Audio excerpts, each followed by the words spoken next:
Hey everybody, welcome back to SFF180. It is Mailbag Monday for July 28th, 2014, and I'm running a little bit late again with this episode and the rest of the content creation that I have been trying to catch up on desperately. Last weekend, though, I had a great deal of fun at ArmadilloCon 36, which was here in Austin. I was involved with, I was one of the instructors in the Writers' Workshop, plus I had some panel discussions to be on, and so like reading the stories in advance for the workshop and everything, that kept me very busy last week. So, and then I was exhausted all day today. So this is getting up a little late, but we have a decent little stack of mail for the week. So let's dig into it and see what we have, shall we?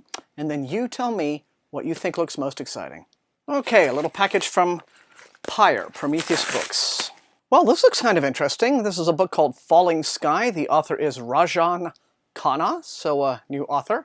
Let's have a look and see what this is all about. Looks very, very future gritty. Okay, this fresh and fast-paced take on a post-apocalyptic near-future North America where most humans are contagious, feral beasts. Ben Gold lives in dangerous times. 2 generations ago, a virulent disease turned the population of most of North America into little more than beasts called ferals. Some of those who survived took to the air, scratching out a living on airships and dirigibles soaring over the dangerous ground. Ben has his own airship, a family heirloom, and has signed up to help a group of scientists looking for a cure. But that's not as easy as it sounds, especially with a power-hungry air city looking to raid any nearby settlements. To make matters worse, his airship, the only home he's ever known, is stolen. Ben must try to survive on the ground while trying to get his ship back. This brings him to Gastown, a city in the air recently conquered by belligerent and expansionist pirates. When events turn deadly, Ben must decide what really matters, whether to risk it all on a desperate chance for a better future, or to truly remain on his own. Well, there we go then. Looks like rather desperate action in a grimy, post-apocalyptic, but airshipy, steampunky sort of future. Falling Sky by Rajan Khanna arrives from Pyre on October 7th. And this one is from HarperCollins. Okay, well this looks pretty interesting. It's an anthology called Hieroglyph, Stories and Visions for a Better Future. It has an introduction by Lawrence M. Krauss, which brings the science geek out in me in full force. Okay, so it says, inspired by New York Times bestselling author Neal Stephenson, who also has a foreword in here, an anthology of stories set in the near future from some of today's leading writers, thinkers, and visionaries that reignites the iconic and optimistic visions of the golden age of science fiction. Okay, Neal Stephenson, and I've kind of been in this camp here, has been one of the biggest figures in the field, pining the demise of optimistic, forward-looking science fiction. You know, everything is all crumbly, gloomy dystopias these days. And, you know, a lot of us who sort of got hooked on science fiction, visions of the future that were very optimistic. You know, the idea that the human race was going to advance and explore the universe around us, you know, like Star Trek, Roddenberry stuff. And even just the classic hard SF writers like Arthur C. Clarke and Asimov. You know, we miss that optimistic future vision. So it looks like Neal Stephenson has helped pull this thing together. And so let's see some of the stories in it. Okay, so in 2012, Arizona State University established the Center for Science and the Imagination to bring together writers, artists, and creative thinkers with scientists, engineers, and technologists to cultivate and expand on moonshot ideas, quote-unquote, that inspire the imagination and catalyze real-world innovations. Yeah. Oh man, there's a ton of stuff in here. Like just massive amounts of stuff, just articles, and I mean, I can't begin to read out everything that's on this content list, but you know, a bunch of good titles, a bunch of good writers, and it is coming out, it says, gosh, when? September is all it says, next month.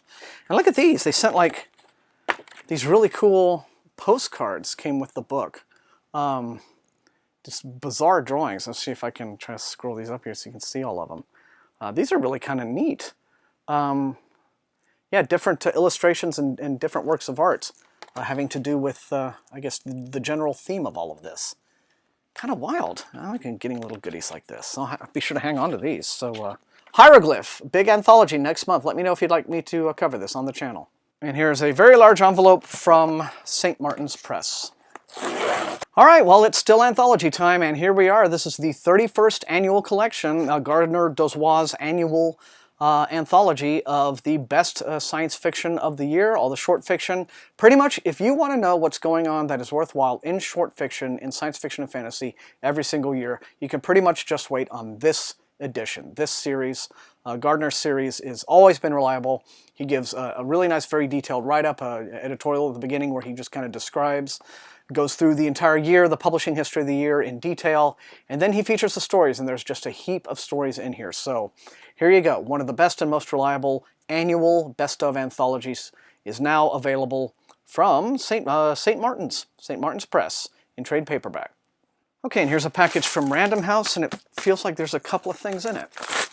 Okay, well, check this out. They sent me like a big Maze Runner goodie bag. Those of you who are young adult readers, of course, I'm sure you're familiar with this series, James Dashner's The Maze Runner trilogy, which, you know, the first book is now about to be a movie, and so they've sent me the trade paperback, they've sent me the new movie edition hardback, and they've sent me this little book here, which is Inside the Maze Runner, The Guide to the Glades. So I guess it's just a little fan service thing here.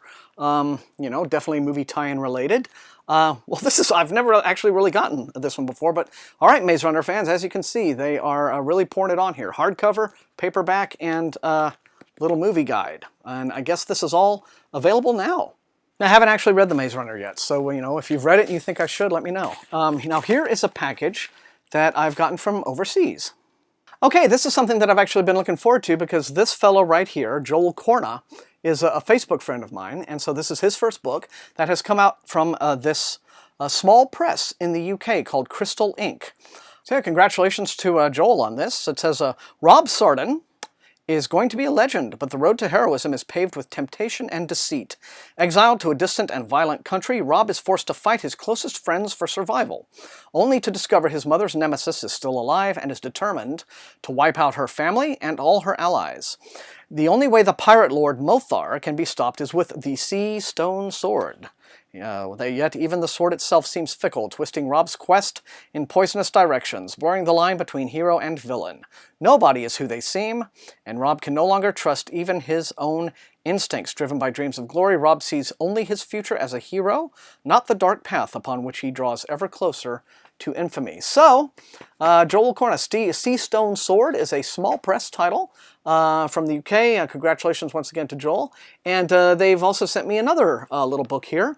Felinity, a Crystal Inklings anthology of flash fiction. And it would appear, if the art is any indication, to be rather cat-centric. So, yeah, so here we go. 2 books from Crystal Ink Press. Sea Stone Sword and Felinity. And the final package this week comes from Simon & Schuster. Okay, this looks very spooky indeed, except I'm going to have to check and make sure I got the first book. This is the second book in a trilogy. It's called Anarchy. The first book was called Advent. The author is James Treadwell, and it has a really nice spooky look to it. Let's see what it's all about. Okay, second title in this fantasy trilogy. It's a rich tapestry of light and dark in which the unbelievable is believable and grabs the reader's imagination from the very first page. Yeah, it wouldn't surprise me if I have the first book somewhere around here. I learned a new word this week, and it's actually been making the rounds on Twitter. If you have like mounds of books laying around, unread books, what have you, and you're just such a bookaholic that this is a problem for you, sundoku is apparently a Japanese term that specifically refers to having too many books around the house, big piles of unread books, like you're a book hoarder or something. So naturally there would be a term for it. So somewhere in my sundoku piles, the first book in this trilogy may exist. But anyway, Corporal Goose McCulloch of the Royal Canadian Mounted Police isn't expecting much from her new posting, one of those back-end-of-nowhere places where nothing ever happens. That's until a girl who's been accused of murder disappears from a locked cell on Goose's watch. On top of that, something's going funny with the internet. As the world beyond begins to fail, Goose tracks the vanished girl through the wilderness of Vancouver Island. Meanwhile, in Cornwall, a desolate child leaves the home that has kept her safe all her life and strikes out into the unknown, and a mother half mad with grief for her lost son sets off to find him. There is a place where all their journeys meet. Well, here we are then. Anarchy is the second in a trilogy that began with a book called Advent, and the author, who is from London, is named James Treadwell. Okay, well that is an interesting and kind of unusual batch for the week. As usual, leave in the comments. Let me know which of these you think looks most interesting and intriguing to you, what you'd like to know more about. And as always, thank you for joining me. Leave a like, share the videos far and wide with your SFF reading friends, and subscribe to the channel if you enjoy watching. The subscriptions have really been growing, and I appreciate that, so let's keep that momentum. That's great. And so yes, a lot more content creation going on this week now that the convention and all of that is behind me, and I have a bit of an easy week work-wise, so I'm going to go ahead and accelerate that. And until I see all of you next time, as usual, happy reading.